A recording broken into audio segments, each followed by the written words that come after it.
سياحية دعوية حيوية نوعية، سياحية دعوية حيوية نوعية. خيمة أبها الدعوية تدعوكم كل عشية بمناشطها الحيوية وبرامجها النوعية.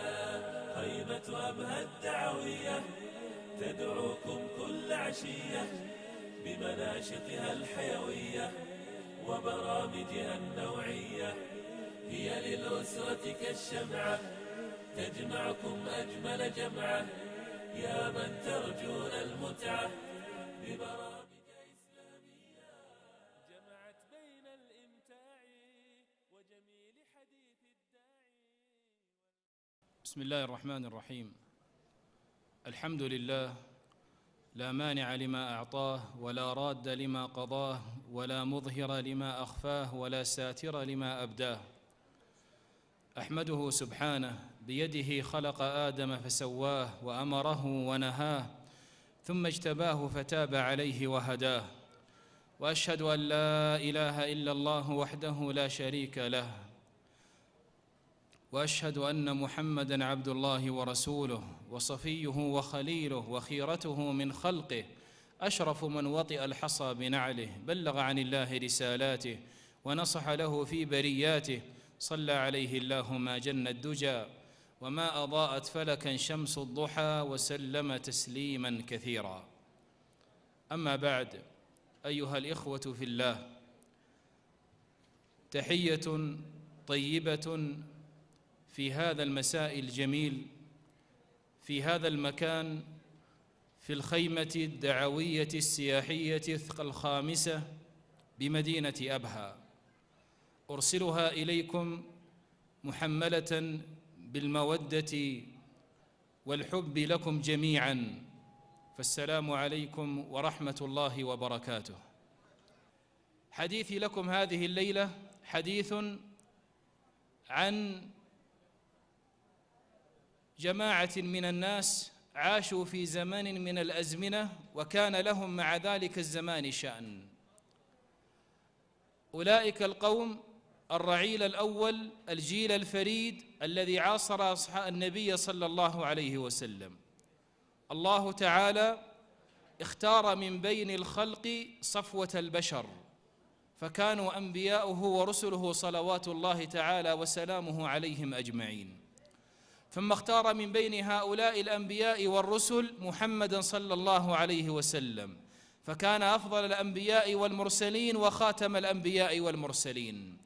ثم اختار له من بين هؤلاء البشر ثلة من الناس عاصروه ولقوه وعاشوا معه في حقبة من الزمن، فكانوا أصحاب النبي صلى الله عليه وسلم.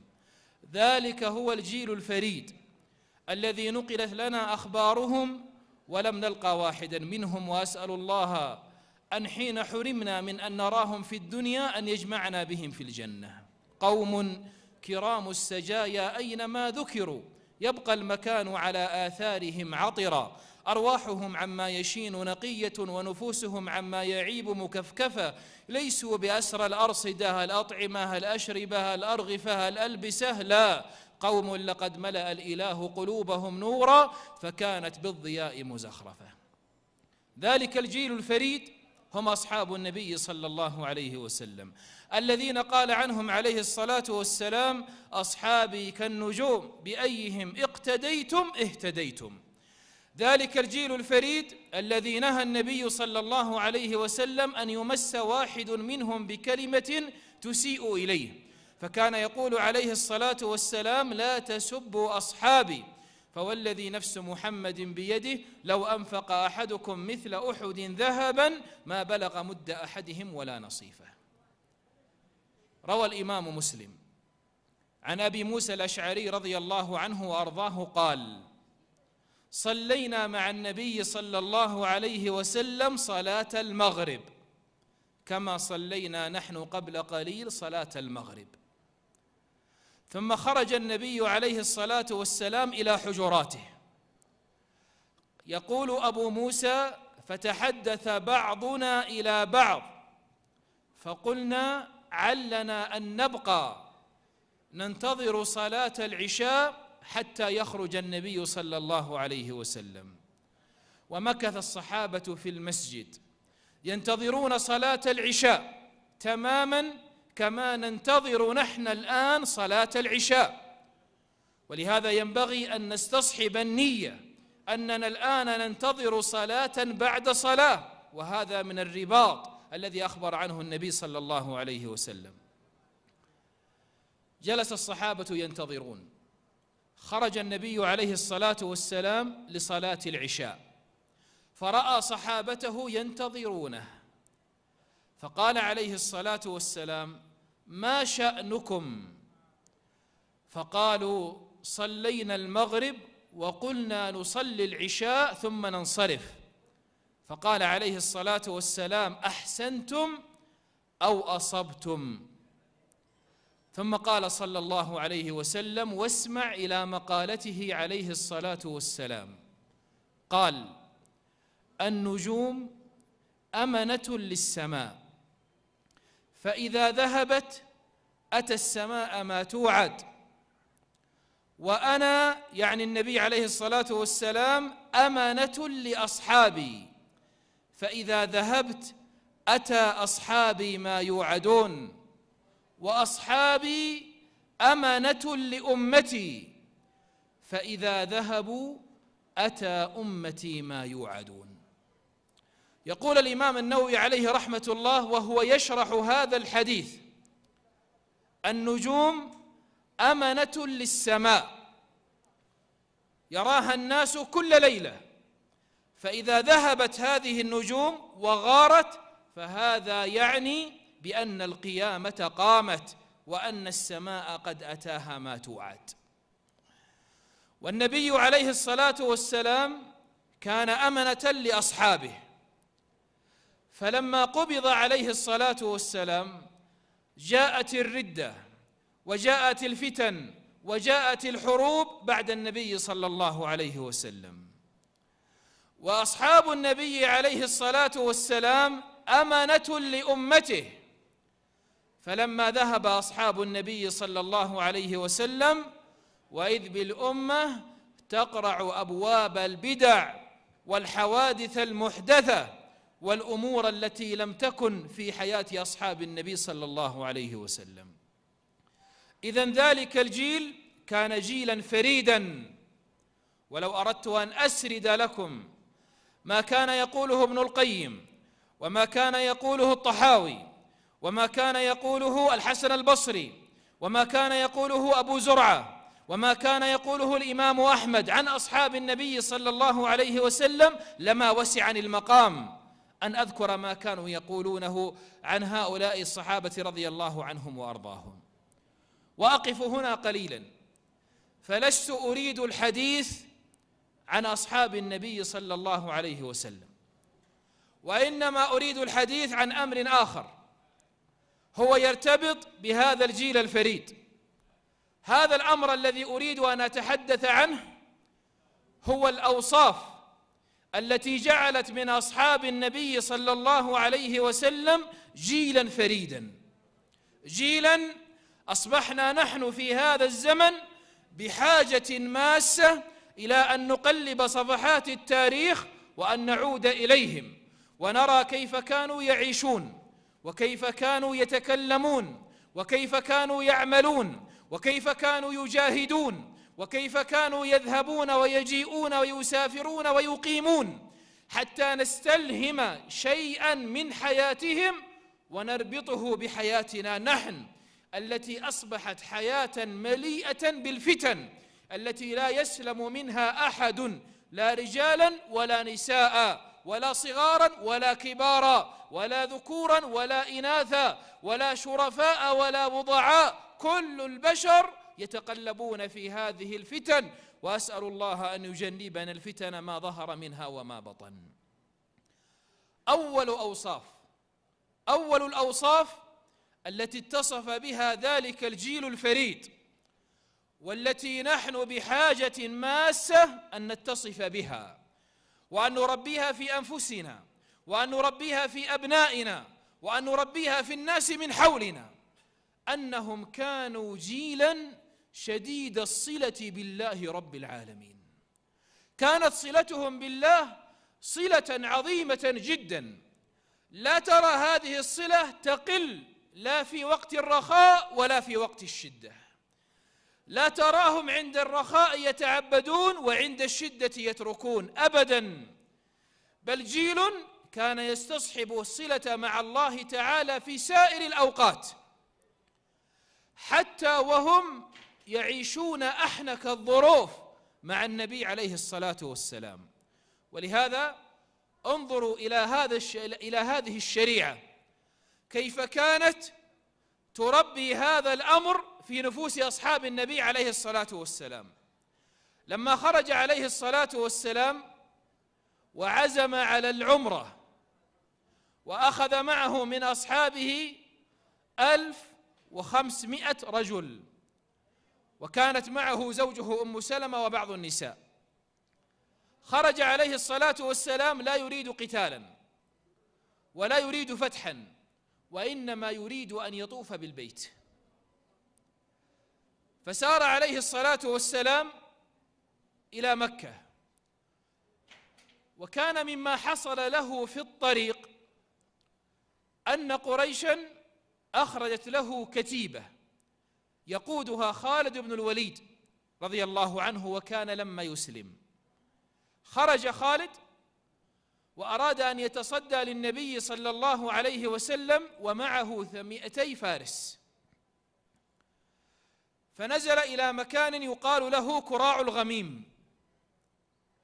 فلما عسكر كان يرى النبي عليه الصلاة والسلام وأصحابه، فجلس يرقبهم حتى حانت صلاة الظهر، فقام النبي صلى الله عليه وسلم يصلي بأصحابه، لم يتأخر عن صلاة الظهر، لم يقل نحن في عمل شاق ونحن الآن نجابه الأعداء، أبدا. أراد أن يجعل الصلاة أمرا أساسيا في حياة أصحابه، لأنها الصلة التي بينهم وبين الله. فقام عليه الصلاة والسلام يصلي بأصحابه، فلما رآهم خالد يصلون أراد أن ينتهزها فرصة، فقال إذا حانت صلاتهم الأخرى انقضضت عليهم. فجلس ينتظر حتى حانت صلاة العصر، فأنزل الله تعالى على نبيه صلى الله عليه وسلم صلاة الخوف، حتى يصلي الصحابة الصلاة في وقتها بصفة معينة، وتكون سببا في منع خالد ومن كان معه أن يغير على النبي صلى الله عليه وسلم وأصحابه. هكذا كان يربيهم النبي عليه الصلاة والسلام، جيل يعرف معنى الصلة مع الله تعالى حتى في أوقات الشدائد. ولهذا لما تأخر الفتح عليهم في غزوة من الغزوات جلسوا يتفقدون ما الذي تركوه، ولما تفقدوا الأمر وإذ بهم قد نسوا سنة السواك، فأخذوا يستاكون جميعا، فلما رآهم الأعداء قالوا لا طاقة لكم بهؤلاء، ثم فروا وتركوهم، فهؤلاء إنما يحدون أسنانهم حتى يغيروا عليكم. هكذا كان يعيش ذلك الجيل، يرى بأن هذه الصلة مع الله هي السبيل للنجاة، هي السبيل إلى أن يكون العبد عبدا لله حقا. وبدون هذه الصلة يتأخر الناس إلى الوراء كثيرا. كم نحن بحاجة في هذا الزمن أن نعيش مثل هذا المفهوم. ألسنا نرى في أبنائنا وفي بعض أصدقائنا أيضا من يخرج مع صديقه بسيارته وتحين أوقات الصلاة فيمضي منها الأذان ويمضي منها ما بين الأذان والإقامة، ولربما أقيمت الصلاة وذهبت منها ركعة أو ركعتين أو 3، ولما يدخل هذا وصديقه إلى المسجد بعد. هل هذا هو الجيل الفريد الذي رباه النبي عليه الصلاة والسلام؟ لا، هو جيل كانت حياته مرتبطة بهذا المسجد، كان قلبه معلق بالمسجد، كانوا يعرفون أن حي على الصلاة حي على الفلاح يعني أن تدع كل شيء وتسير إلى حي على الصلاة حي على الفلاح. إذن هو جيل كان متصلا مع الله تعالى صلة كبيرة. هذا في أمر الصلاة فحسب، ناهيكم عن حالهم مع قراءة القرآن، وعن حالهم مع قيام الليل، وعن حالهم مع الصدقة، وعن حالهم مع الإحسان إلى الجار، وعن حالهم مع الإكرام الضيف، وعن حالهم مع مد يد العون. هكذا كان يعيش ذلك الجيل، فصلته مع الله تعالى لا تنقطع أبدا، لا في أقوالهم ولا في أفعالهم.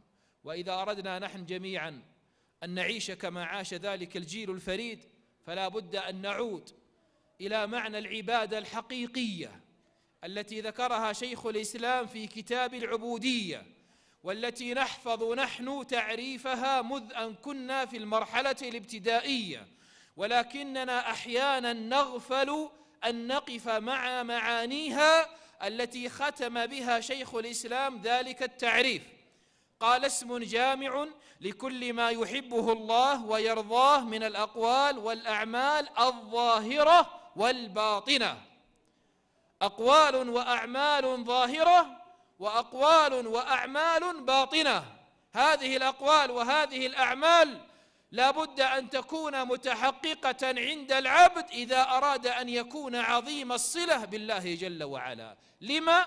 هكذا كان ذلك الجيل الفريد أصحاب النبي صلى الله عليه وسلم.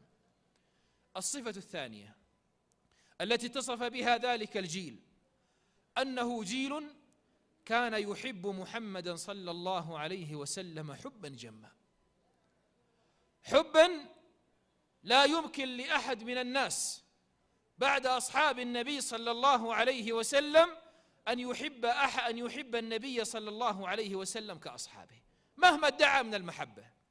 ولهذا بلغ الأمر بهم مبلغا عظيما، حتى روى الإمام مسلم في صحيحه أن رجلا من أصحاب النبي صلى الله عليه وسلم قال: يا رسول الله، إني أكون في بيتي فأتذكرك فتشتاق نفسي إليك، فلا تقر عيني حتى آتي إليك فأملأ عيني من النظر إليك.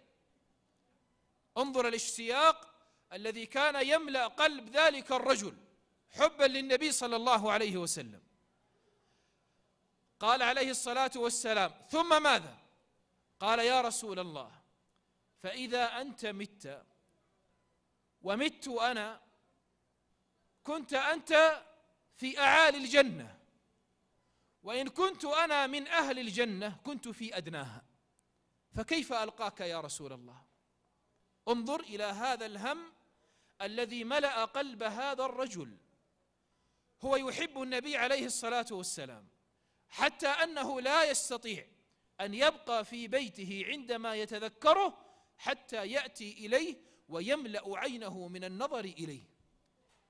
والآن يفكر في أمر الآخرة التي لم نفكر فيها نحن كما فكر فيها هو، ونحن لم نلقى النبي عليه الصلاة والسلام في الدنيا.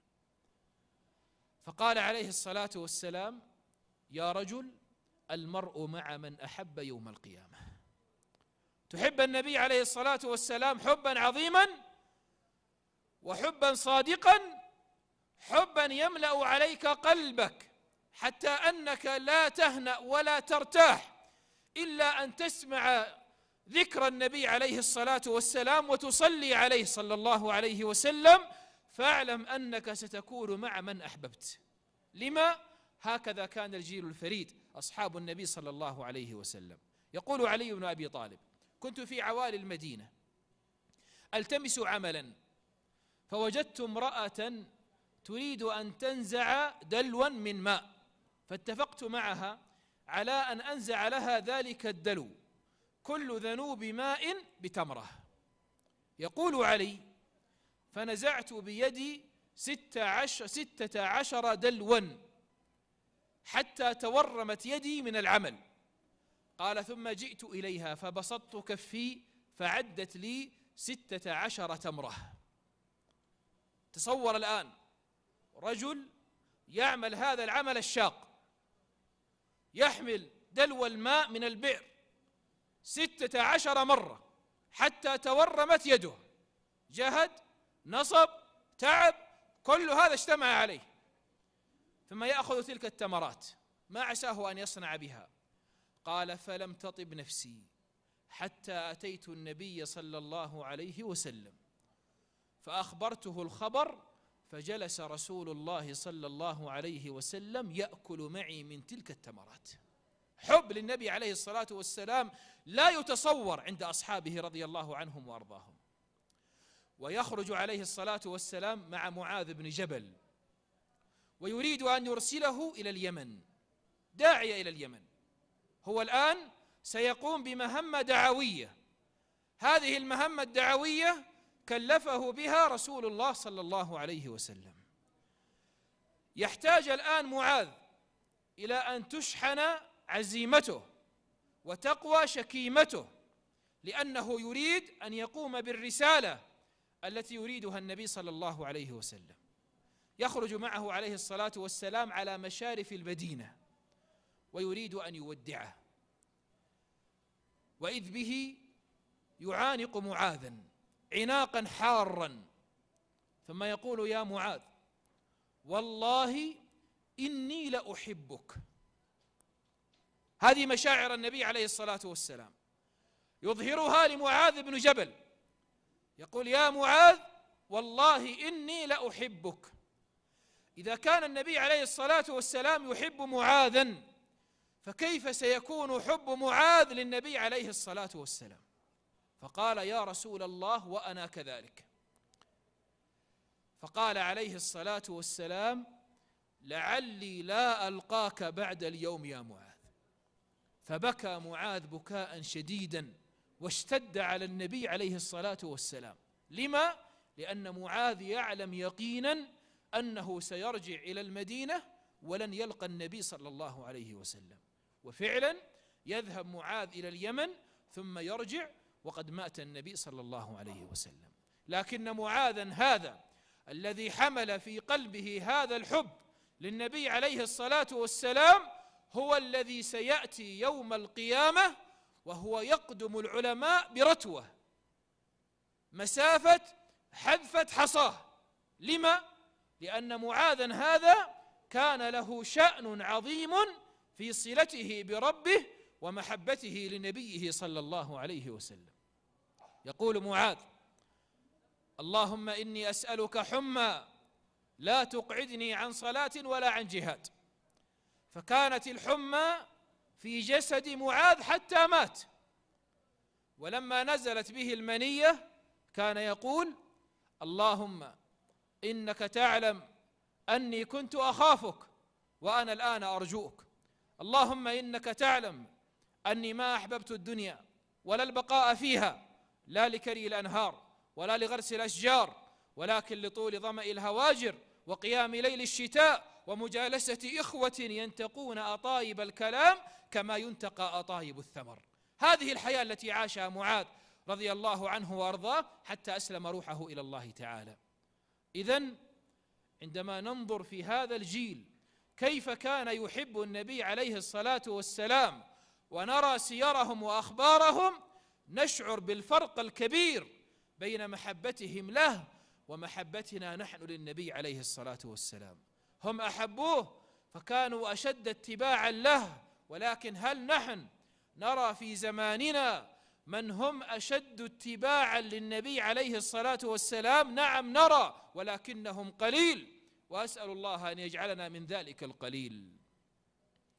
الأمر الثالث الذي جعل أولئك القوم جيلا فريدا يختلف عن غيره أنهم قوم أصحاب تضحيات. كان لهم تضحيات لا نرى في هذا الزمن أمثالها أبدا إلا عند القليل. أولئك القوم كانوا يضحون بكل شيء من أجل أن تعلو كلمة الله وأن تبلغ رسالة النبي صلى الله عليه وسلم للعالمين.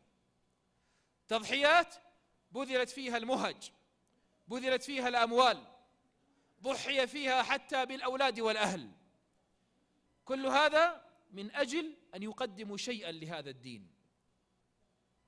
عندما نقلب صفحات التاريخ وننظر في هذه التضحيات التي بذلها أصحاب النبي عليه الصلاة والسلام في الجهاد وفي الدعوة وفي العمل، نجدها نماذج رائعة يعجز اللسان أحيانا أن يذكر أوصافا تليق بها. من هذه التضحيات التي كانت عند أصحاب النبي عليه الصلاة والسلام موقف جعفر بن أبي طالب رضي الله عنه وأرضاه. نحن نعلم أن جعفر بن أبي طالب هاجر في الهجرة الأولى إلى الحبشة، وكان مع أصحاب النبي عليه الصلاة والسلام، وبقي في الحبشة إلى العام الذي فتح فيه النبي عليه الصلاة والسلام خيبر. أرسل عليه الصلاة والسلام بعد فتح خيبر كتابا إلى ملك الحبشة مع أمية الضمري. وصل هذا الكتاب وإذ فيه دعوة من النبي عليه الصلاة والسلام لملك الحبشة ومن معه أن يسلموا، وطلب أيضا أن يرسل جعفر ومن كان معه من الصحابة إلى النبي عليه الصلاة والسلام في المدينة. وصل الكتاب مع عمرو بن أمية الضمري وقرأه ملك الحبشة، ثم جاء بعد ذلك جعفر، وقيل أن جعفر هو الذي قرأ عليه الكتاب، ومضت أحداث القصة المشهورة حتى أسلم ملك الحبشة، ثم خرج بعد ذلك جعفر ومن كان معه من الصحابة وقد جهزهم ملك الحبشة في سفينتين حتى يسيروا إلى النبي عليه الصلاة والسلام، ووصلوا إلى مشارف الساحل ثم انطلقوا إلى المدينة. ووصل جعفر رضي الله عنه ومن كان معه من الصحابة، وفرح به النبي عليه الصلاة والسلام فرحا عظيما مع تلك التضحيات التي بذلها جعفر حين بقي مهاجرا في الحبشة فارا بدينه وبأصحاب النبي عليه الصلاة والسلام الذين كانوا يجدون التعذيب الشديد من أهل مكة. رجع جعفر وسر به النبي عليه الصلاة والسلام سرورا عظيما، حتى قال من شدة سروره: والله لست أدري أأنا فرح بفتح خيبر أم بقدوم جعفر. جعفر الآن وصل وينتظر أن يكافأ على سنين الغربة، سنين الوحدة، السنين التي قضاها مهاجرا بعيدا عن أهله وعن وطنه وعن النبي صلى الله عليه وسلم. ما هي المكافأة؟ المكافأة أن جعفرا يعين قائدا ثانيا على الجيش الذي سوف يسير إلى مؤتة. هذه هي المكافأة. لم تكن المكافأة على العمل لدين الله عبارة عن هدية تذكارية تقدم لجعفر مقابل تلك السنين التي عاشها في الحبشة، لا أبدا. المكافأة أن يكلف جعفر بعمل آخر يضحي فيه من أجل هذا الدين. وما كان من جعفر إلا السمع والطاعة، ويخرج ذلك الجيش ويسير إلى مؤتة. جيش كما يقول ابن القيم كان عدد أفراده 313 رجلا. هذا الجيش كان يقوده 3 قوات: زيد بن حارثة، فإن قتل فجعفر بن أبي طالب، فإن قتل فعبد الله بن رواحة. سار هذا الجيش وصل إلى مؤتة في قصة طويلة ليس هذا مقام ذكر تفاصيلها. وصل هذا الجيش حتى يجد أمامه أعدادا مهولة، فالغساسنة ومن كان معهم قد اجتمعوا في 100,000، وخرج الروم في 100,000 لملاقاة هذا الجيش القليل 313 رجلا أو 12 رجلا خرجوا من المدينة، هم أصحاب النبي صلى الله عليه وسلم. وتمضي أحداث المعركة، ويقتل زيد بن حارثة، ويأتي جعفر بن أبي طالب، هذا الذي سيظهر لنا الآن التضحيات الحقيقية التي يبذلها من أجل خدمة هذا الدين. فيأخذ الراية ثم يقاتل رضي الله عنه حتى تقطع يمينه، فيأخذها بيساره، فيقاتل حتى تقطع يساره، فيضم الراية بين عضديه ثم يقاتل حتى يقد بالسيف نصفين فيسقط رضي الله عنه صريعا، والنبي عليه الصلاة والسلام في المدينة على المنبر يصف للناس أحداث الغزوة التي تسير في مؤتة. هذه تضحيات جعفر رضي الله عنه. ماذا كان جزاؤه؟ كان جزاؤه أن قال عليه الصلاة والسلام: لقد أبدله الله تعالى من يديه جناحين يطير بهما في الجنة. هذه تضحيات أولئك القوم. نحن في هذا الزمن لا نطالب الآن بمثل هذه التضحيات، وإنما نحن نريد من يضحي بشيء من الترف الذي يعيش فيه، وبشيء من الدعة والراحة التي يعيش فيها، يضحي بشيء من الانشغال بالأسرة، بشيء من الانشغال بالعمل، بشيء من الانشغال بالعلاقات الاجتماعية، بشيء من الانشغال بالصداقة، ويحول هذه الأوقات أوقاتا تصب في خدمة هذا الدين. نحن بحاجة أن نفهم أننا إذا أردنا أن نكون جيلا فريدا فلا بد أن نكون جيلا يضحي بكل هذه القضايا، ولا أقول يتركها، ولكن نقلل منها قليلا. أحيانا نحن نترك كثيرا مما ينبغي أن نخدم به دين الله من أجل هذه الأعذار الواهية، والتي كانت أعذارا موجودة عند أصحاب النبي عليه الصلاة والسلام، ومع ذلك لم تكن مانعا لهم من أن يخدموا دين الله. إذن إذا أردنا أن نكون جيلا فريدا فلا بد أن نعي هذا الوصف لذلك الجيل، وهو أنه جيل يحمل التضحيات الحقيقية. الوصف الرابع لذلك الجيل الفريد أنه جيل لم يكن يتطلع للرئاسة، لم يكن يتطلع إلى المنصب، لم يكن يتطلع إلى أن يتأمر على الآخرين أبدا حتى في أحنك الظروف. ولأن حديثي عن مؤتة كان قبل قليل فلا بأس أن نكمل شيئا من أحداث مؤتة حتى نعيش هذا الموطن أيضا. لما سار جيش مؤتة وقتل القواد الثلاثة جعفر وقبله زيد ومن بعدهم عبد الله بن رواحة، سقطت الراية.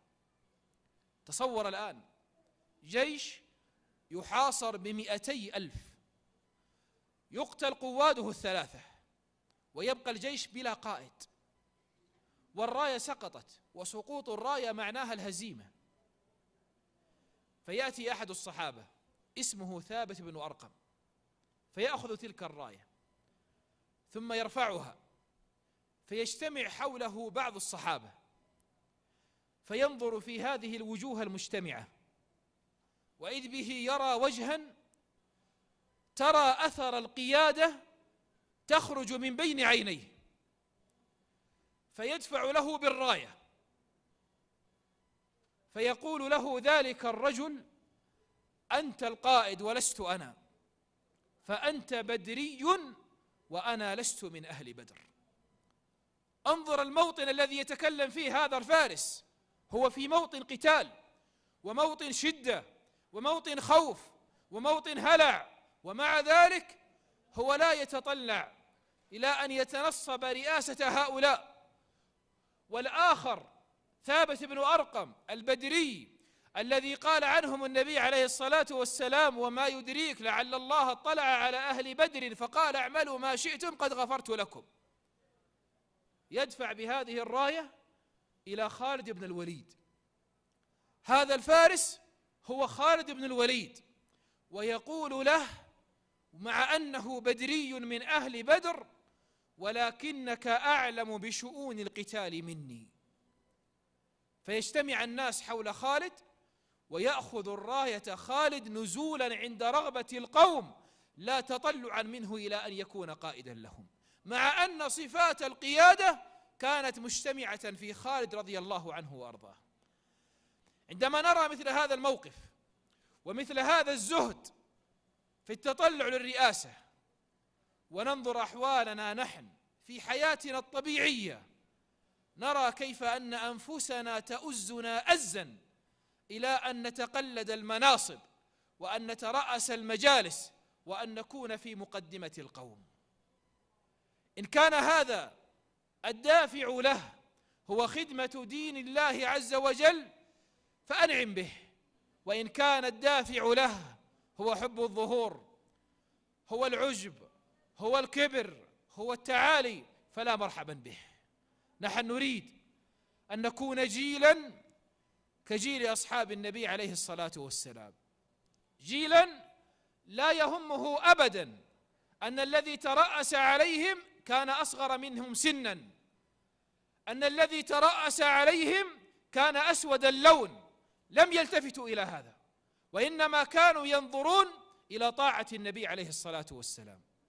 لما مرض مرضه الذي مات فيه عليه الصلاة والسلام كان قد عزم على قتال المرتدين، على قتال الروم، وجهز جيشا حتى يؤدبهم، وجعل على هذا الجيش أسامة بن زيد. أسامة بن زيد هذا لم يكن رجلا كبيرا في السن، إنما هو غلام أسود لم يبلغ 16 من عمره. جعله النبي عليه الصلاة والسلام قائدا لهذا الجيش الذي فيه أبو بكر وعمر وعثمان وعلي وطلحة والزبير، 10 المبشرين بالجنة، كلهم في هذا الجيش الذي يقوده هذا الحدث أسامة بن زيد. 16 عاما وضعه النبي عليه الصلاة والسلام، ثم أدركته المنية صلى الله عليه وسلم ولما ينفذ هذا الجيش. فما كان من الصحابة رضي الله عنهم إلا أن تريثوا في أمره حتى انتهى أمر الخلافة وآلت إلى أبي بكر رضي الله عنه وأرضاه. فلما ولي الخلافة أبو بكر كانت أول مقالة قالها: والله لا أحل لواء عقده رسول الله صلى الله عليه وسلم. فجاء الصحابة وتحدثوا إليه: لا تحل اللواء، إن أبيت إلا أن تمضي فأمضي، ولكن من القائد؟ القائد هذا الغلام 16 عاما. فأبى أبو بكر أن يغيره، ثم خرج أبو بكر رضي الله عنه وأخذ بخطام الخيل الذي كان يركبه أسامة، فنزل أسامة فأبى أبو بكر أن ينزل وأبقاه على ظهر الخيل، وأخذ أبو بكر يمشي ورجلاه تخط في التراب ويقول: ما ضر أبي بكر أن يغبر قدمه في سبيل الله ساعة. ثم قال بعد ذلك لهذا الرئيس الذي لم يتطلع لهذا المنصب ولم يلتفت إليه، قال: يا أسامة، إني رأيت أن تأذن لي في عمر أن يبقى معي. فتأثر الصحابة من هذا الموقف. أبو بكر يستأذن أسامة في أن يأذن له بعمر حتى يبقى معه وهو الخليفة. نعم، لماذا؟ لأن الصحابة لم تتربى نفوسهم على التطلع لهذه المناصب، فجعلوها في أيديهم ولم يجعلوها في قلوبهم. فيبقى عمر مع أبي بكر في المدينة وينطلق ذلك الجيش الذي أنفذه أبو بكر رضي الله عنه وأرضاه، وتبقى المدينة في موطن كان الخوف يحيط بها من كل مكان، إلا أن إنفاذ هذا الجيش كان سببا في أن شعر الناس بعد رجوعه بأن في المدينة شوكة، وإلا لما نفذ هذا الجيش الذي خرج بعد وفاة النبي عليه الصلاة والسلام مباشرة، وقد ارتدت قبائل العرب في ذلك الوقت ولم يبقى على الإسلام إلا مكة والمدينة والطائف والبحرين، وبقية المدن كلها ارتدت عن الإسلام. لماذا؟ لأن الذي أدار هذه الأمور هو ذلك الجيل الفريد الذي لم يتطلع يوما من الأيام إلى الرئاسة. أيضا من الأوصاف التي اتصف بها ذلك الجيل الفريد أنه جيل كان يشعر بالعزة الدينية والمعية الربانية. لم يكن جيلا يرى أن الشيء الذي يعتقده يجعله مطاطئ الرأس أبدا، لم يكن جيلا يتحرج أن يكون سمته سمت النبي صلى الله عليه وسلم وأصحابه، لم يكن جيلا يأنف أن يصدع بكلمة الحق في أي مكان، جيل يحمل معه العزة بهذا الدين، سواء كانوا في حضر أو في سفر، سواء كانوا في إقامة أو نازلين عند آخرين، يحملون دينهم معهم بطقوسه وعباداته وشعائره، لا يتحرجون من شعيرة واحدة منها. ولهذا كان أحدهم حتى وهو من أدنى القوم يشعر بهذه العزة وهو يقف أمام الأكاسرة والأكابرة والجبابرة ولا يتردد أبدا مهما كانت سيماه. وأذكر في هذا موقف ربعي بن عامر. ربعي بن عامر هذا رجل أعرابي خرج مع سعد بن أبي وقاص حين خرج إلى معركة القادسية. هذا الرجل ما كان يعرفه أحد. بدأت المراسلات بين جيش سعد وبين جيش الفرس، وكان يقودهم رستم، فأرسل رستم في طلب من يأتيه حتى يتفاوض معه، فاجتمع سعد رضي الله عنه بقادة الجيش وقال: من نرسل؟ فقام هذا الأعرابي ربعي بن عامر فقال: أرسلني أنا. فقال: ومن تكون؟ فأنت رجل لا تعرف، أعرابي، وحتى أن قادة الجيش ترددوا في إرساله. فقال سعد رضي الله عنه: قال النبي صلى الله عليه وسلم: المؤمنون تتكافأ دماؤهم ويسعى بذمتهم أدناهم. هكذا يعلمهم النبي عليه الصلاة والسلام وهم يطبقون. فيرسل هذا الأعرابي ربعي بن عامر، ثياب ممزقة ورمح مثلوم، ويركب بغلا ويأتي إلى معسكر الفرس، وكان قائد الفرس قد خرج له في بهرجه فبسط له بساطا 60 ذراعا ووضع عليه الأرائك والسرر وحشد جنده حتى يظهر قوته وهيبته. وجاء هذا الوفد الذي أرسله سعد بن أبي وقاص، رجل واحد، هذا هو الوفد، حتى يلتقي مع هذا القائد في لقاء حاسم ليس فيه حلول متوسطة، 3 قضايا، إما أن يقبل واحدا منها، إما أن يقبل أحد 2 منها، أو يقاتل. وصل ربعي فلما رأى تلك البهرجة وتلك الزينة لم يقع منها في قلبه مثقال ذرة، فما كان منه إلا أن وطأ ببغلته على ذلك البساط، ثم نظر إلى أريكة من الأرائك ثم ربط فيها البغلة حتى لا تفر، ثم أخذ يتكئ برمحه على ذلك البساط حتى تمزق وهو يتقدم إلى هذا القائد. فغضب هذا القائد من هذا المنظر، وغضبت زبانيته، وبدأوا يتحدثون إليه: ما هذا؟ فخرجوا إلى ربعي يريد أن يمنعوه، فقال لهم: إما أن أتحدث إليه هكذا أو أرجع. فقال: دعوه.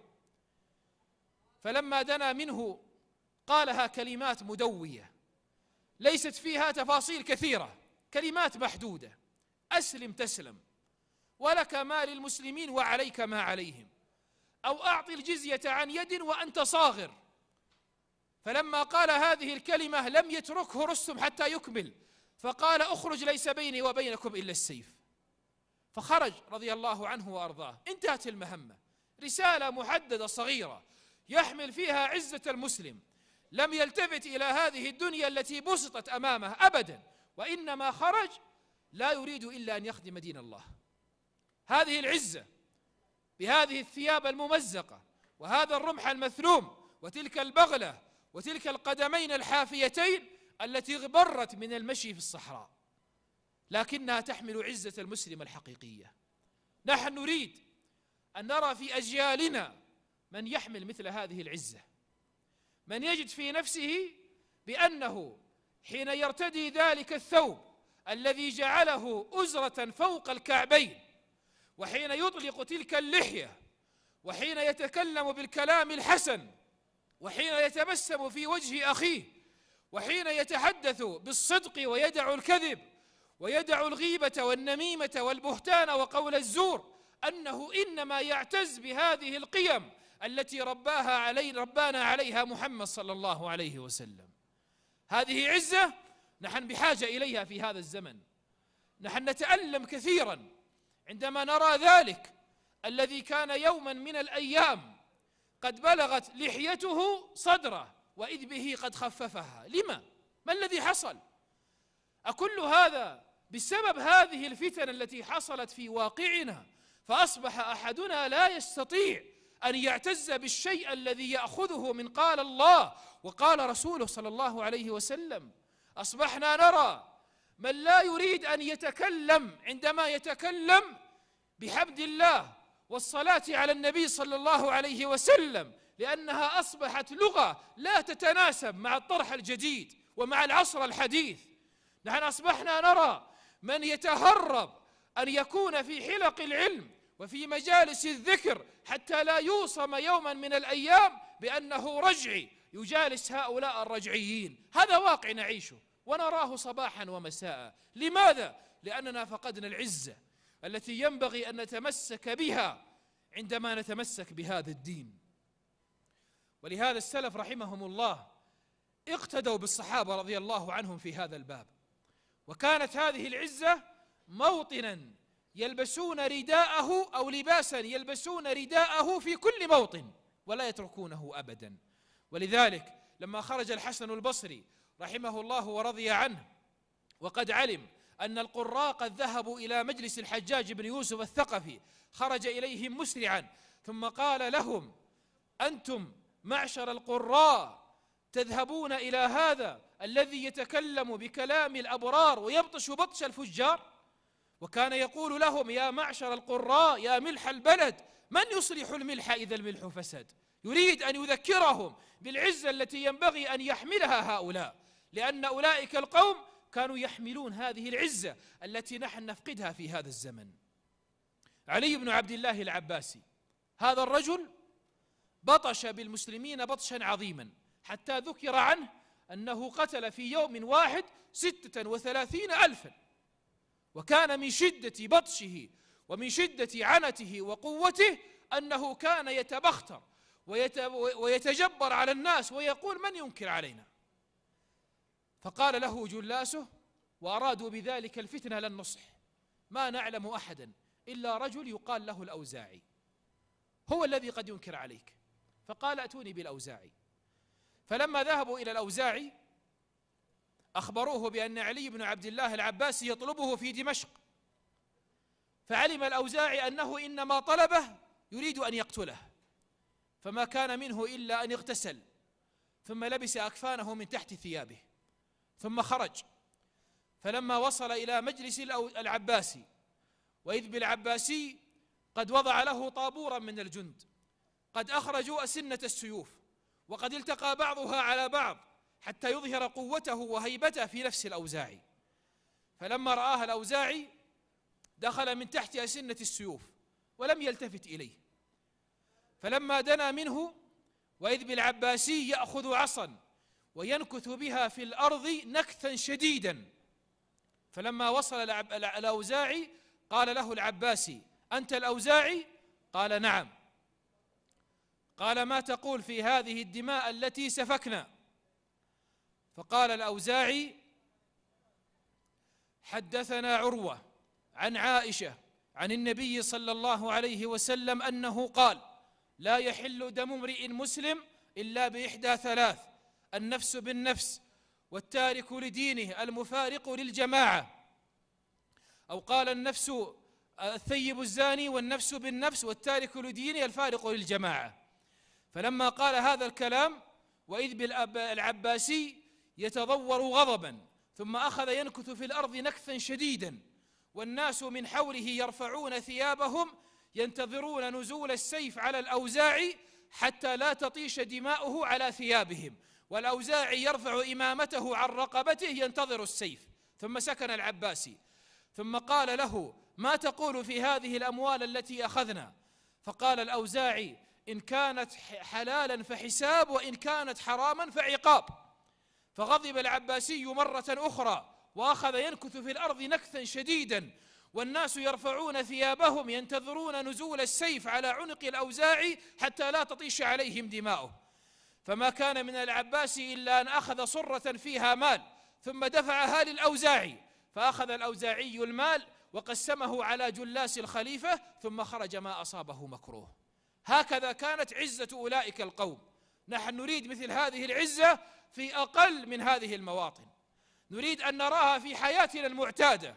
نريد أن نرى أبناءنا الصغار يكبر أحدهم وهو يعرف أبو بكر ويعرف عمر ويعرف عثمان ويعرف علي ويعرف خالد ويعرف الزبير ويعرف طلحة، لا أن يكبر وهو لا يعرف إلا أسماء اللاعبين في أندية أسبانية، يسافر بعضهم من أجل أن يحضر مباراة هناك ويدفع آلاف الريالات من أجل هذا الأمر الذي لا يمثل عزة للمسلم أبدا.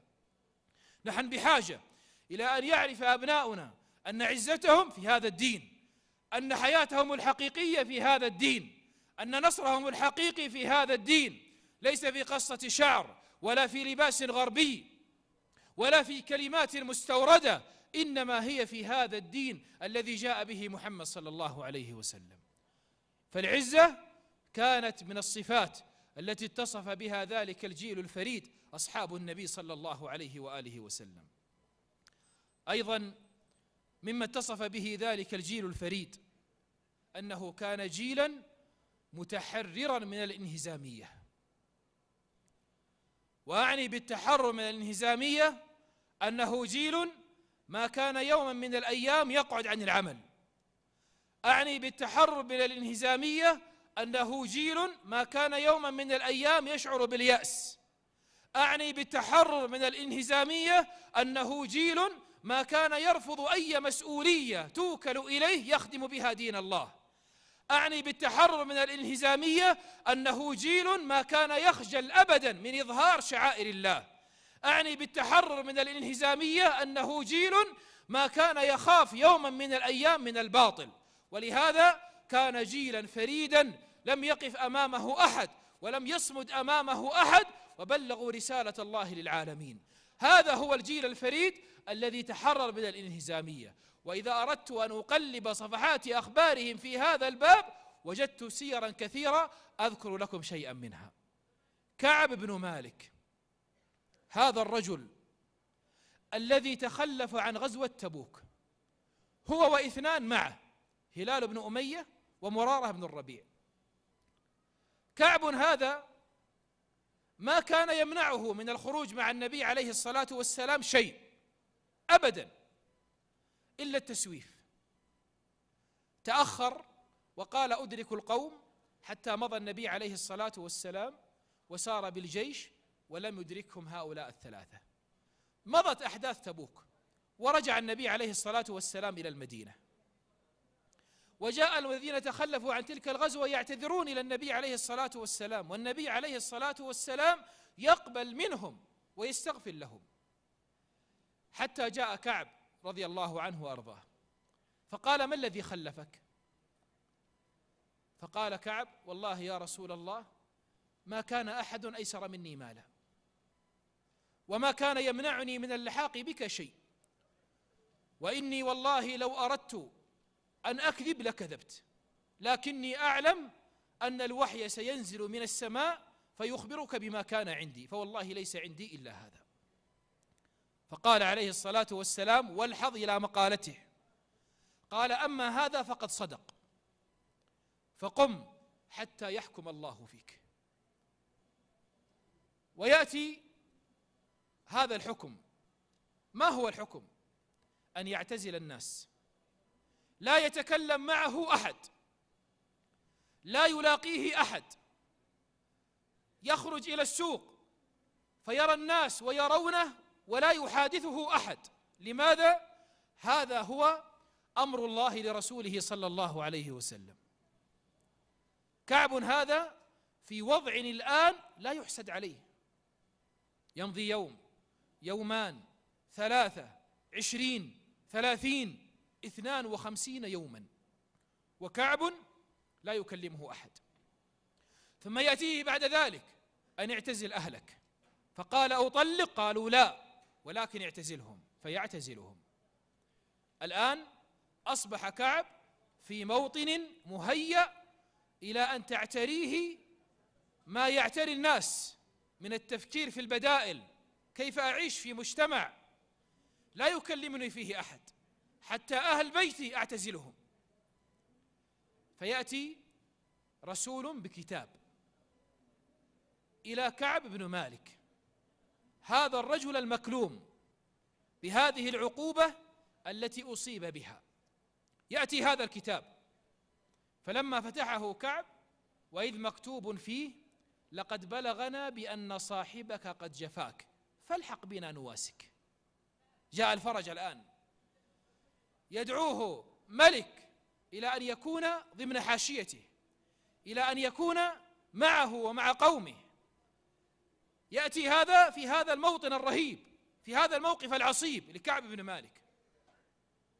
فما كان من كعب إلا أن تحرر من كل الانهزاميات التي ذكرتها قبل قليل، وما نظر إلا لأمر واحد، أنه من أتباع محمد صلى الله عليه وسلم، حتى ولو جفاها النبي عليه الصلاة والسلام. يقول كعب: فلما قرأتها سجرت بها التنور. ما في مجال أن أصلي صلاة الاستخارة، ما في مجال للمشاورة، سجرت بها التنور. كل ما قد يدور في عقل أي إنسان في مثل هذا الموطن لم يدر في عقل كعب. لماذا؟ لأن كعب يعلم أنه عبد من العبيد يجلس بين يدي الله ورسوله صلى الله عليه وسلم. قال: فسجرت بها التنور. ثم كان بعد ذلك ما كان من نزول توبة كعب في القرآن: لقد تاب الله على النبي والمهاجرين أو على الثلاثة الذين خلفوا حتى إذا ضاقت عليهم الأرض بما رحبت وضاقت عليهم أنفسهم وظنوا أن لا ملجأ من الله إلا إليه ثم تاب عليهم ليتوبوا إنه بهم رؤوف رحيم. فجاء البشير إلى كعب بتوبة الله عز وجل عليه، وإذ بكعب يأتي النبي عليه الصلاة والسلام فيقول صلى الله عليه وسلم: أبشر يا كعب بخير يوم مر عليك مذ ولدتك أمك. لا زال حديثنا عن بعض الأوصاف التي اتصف بها ذلك الجيل الفريد من أصحاب النبي عليه الصلاة والسلام، والتي نحن بحاجة ماسة إلى أن نستذكرها ونستلهمها ونجعلها نبراسا نعيش به في حياتنا. من تلك الأوصاف والتي لن أطيل عليكم فيها كثيرا أنه جيل كان يتحلى بالصبر، وكان هذا الصبر سمة موجودة حتى عند النساء فيه فضلا عن الرجال.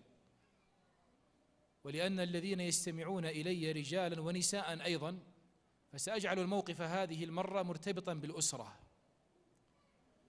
النبي عليه الصلاة والسلام يأتيه ضيف فلا يجد له طعاما يطعمه إياه، فيقول عليه الصلاة والسلام: من يستضيف ضيف الليلة؟ فيقوم أبو طلحة رضي الله عنه ويقول: أنا يا رسول الله. ثم يأخذ ضيف النبي عليه الصلاة والسلام إلى بيته وهو لا يدري أيجد طعاما يطعمه إياه أم لا. فلما وصل إلى بيته قال لزوجه: أعندنا من طعام؟ قالت: عندنا طعام يكفيني ويكفيك ويكفي الصبية. فقال لها: أطفئ السراج ونوم الصبية وأحضر الطعام. فأطفأت السراج ونومت الصبية وهم يتضاغون جوعا يتضورون جوعا. ثم جاءت بالطعام إلى أبي طلحة فأخذ الطعام ثم وضعه أمام الضيف، وجعل أبو طلحة رضي الله عنه يتظاهر بأنه يأكل حتى أتى الضيف على الطعام كله، ثم قام وخرج. وبات أبو طلحة جائعا، وباتت زوجه جائعة، وبات أبناؤه جوعا. فلما طلع الفجر خرج إلى النبي عليه الصلاة والسلام، فلما رآه صلى الله عليه وسلم تبسم في وجهه ثم قال: لقد عجب الله من صنيعك وزوجك بضيفكما البارحة. والله تعالى إذا عجب من عبد فقد وجبت له الجنة. انظر معي إلى هذه الأسرة، أطفالا، امرأة، رب الأسرة، يرون أبناءهم لا يجدون طعاما ولا شرابا، ومع ذلك لا يبالون، يصبرون كما نصبر حتى يكرم ضيف النبي صلى الله عليه وسلم. هل نرى مثل هذه المعاني موجودة في أسرنا؟ هل نرى أنفسنا إذا طبخنا مرقة أكثرنا ماءها وتعاهدنا الجيران؟ ألسنا نجلس على موائد الطعام والشراب ثم نقوم عنها وكثير منها يرمى مع المخلفات؟ ألسنا نرى آثار هذه النعم التي أنعم الله بها علينا، نرى آثارها بدلا من أن تكون في شكر وحمد وثناء، وإذ بنا نراها في إسراف وتبذير وفي رمي لها بجوار القمامات وكأنها ليست طعاما يؤكل؟ ألسنا نرى كل ذلك؟ هل نحن عشنا حياة الصبر التي عاشها أصحاب النبي عليه الصلاة والسلام، والتي يعرفها آباؤنا وأجدادنا الذين عاشوا في زمن لم يكونوا يجدون فيه ما نجده الآن من رغد العيش ووفرة الطعام والشراب؟ هل نحن عندما نأتي في بيوتنا نقتصد في مطعومنا ومشروبنا ونعلم أبناءنا وأطفالنا بأنهم ينبغي أن يعيشوا كذلك حتى تكون هذه سمة لهم في حياتهم فلا يسرفون كما يسرفون الآن؟ نحن بحاجة أن نعيد هذه المعاني إلى أسرنا حتى نكون جيلا فريدا كما كان جيل أصحاب النبي صلى الله عليه وسلم. فإذن الصبر سمة ينبغي أن نعلمها أنفسنا وأهلينا، ليس فقط في الطعام والشراب بل وفي سائر الأحوال. وإن أدل شاهد في هذا الزمن على الصبر الذي يتحلى به المؤمنون ما نرى فيه عند إخواننا في سوريا وهم يقتلون ويذبحون وتنتهك أعراضهم، ومع ذلك فهم صابرون محتسبون لأنهم يعلمون أنهم على حق، ولأنهم يعلمون أن الله تعالى ناصرهم ولو طال أمد هذا النصر. وهي مشاهد نراها صباحا ومساء، وينبغي أن تزرع في أنفسنا شيئا من معاني الصبر التي نتعلمها ونعلمها لأولادنا. لماذا نرى الواحد منا لا يصبر إذا تأخر راتبه أو تأخر جزء منه أو تأخر عن وليمة أو تأخر عن مناسبة، فلا يملك إلا أن يوقع الشحناء والبغضاء والعداوة بينه وبين الآخرين لأنه لتؤخر في دعوته إلى تلك المناسبة؟ لماذا نرى في أوساطنا من لا يصبر عندما يموت له قريب من أب أو أم فيجزع ويسخط ولا يكاد أن يقول الحمد لله على قضائه وقدره إلا بعد أن يذكر بها مرارا وتكرارا، ولربما قالها ونفسه ليست مطمئنة بها؟ لماذا كل هذا يقع عندنا؟ لماذا نحن لا نعود أنفسنا أن نكون أمة صابرة كما كان النبي عليه الصلاة والسلام وأصحابه صابرون؟ معاني الصبر معان عظيمة، وإذا تحلى به العبد أصبحت سمة في حياته وفي أقواله وأفعاله، ويربي عليها أبناءه وأهله وذويه، فنكون عند ذلك جيلا يستحق أن يكون من الذين يوفون أجرهم بغير حساب، لأن الله تعالى قال عن الصابرين إنما يوفى الصابرون أجرهم بغير حساب. هذه جملة من الأوصاف التي تصف بها ذلك الجيل الفريد، والتي نحن بحاجة إلى أن نعيد النظر فيها في حياتنا وأقوالنا وأعمالنا.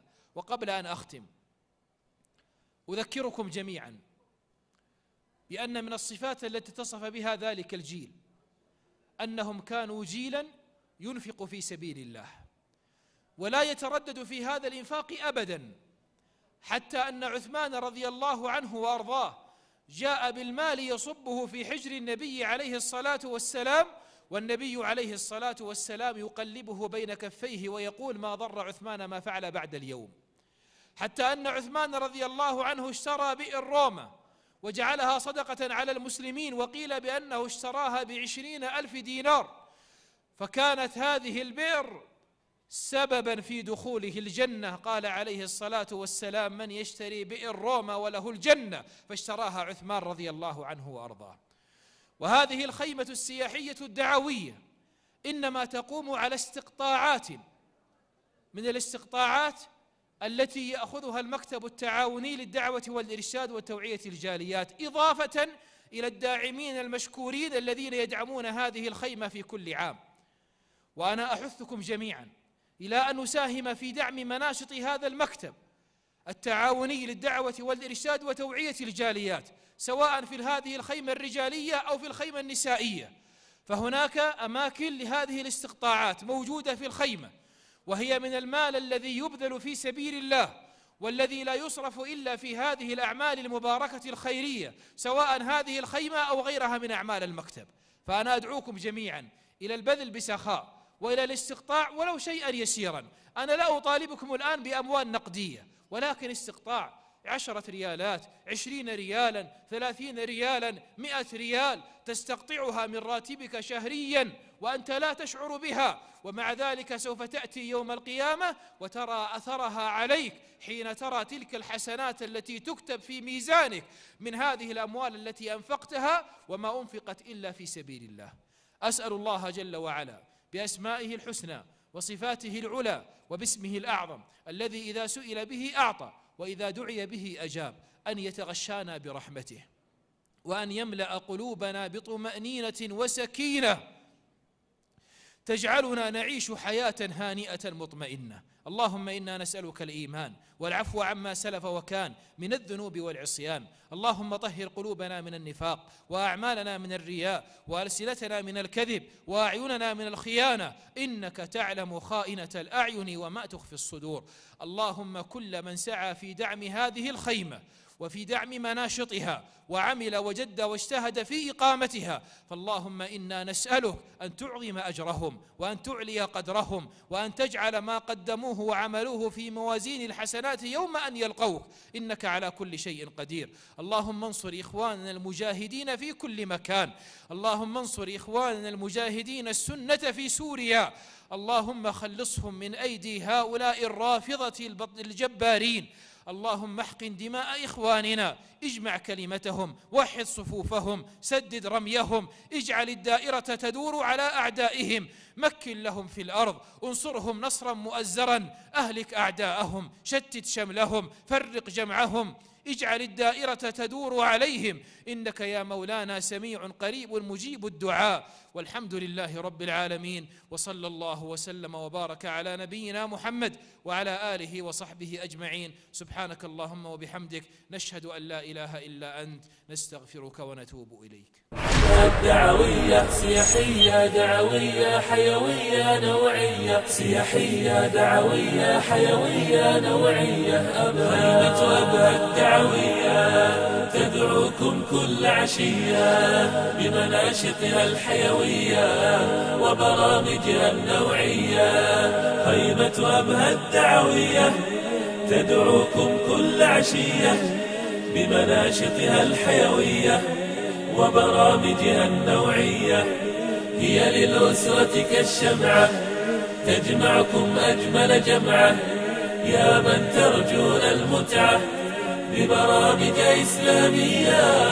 جمعت بين الإمتاع وجميل حديث الداعي واللهو بغير ضياع ومعارض إبداعية.